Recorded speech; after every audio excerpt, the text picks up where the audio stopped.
Hello everyone, welcome to another video. In this video today, I will show you what are retakes in BeReal app.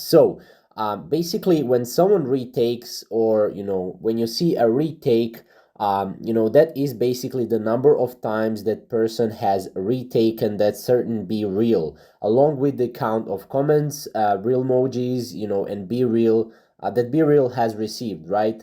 Now you can see that if you go to your friends, and then you can see that if you go to three dots on your friend.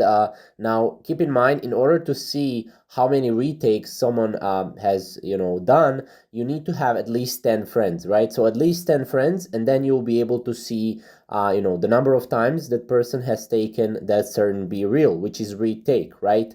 So these are basically retakes. Again, you can also see the comments, real emojis, and everything that BeReal has received. Now that's pretty much it.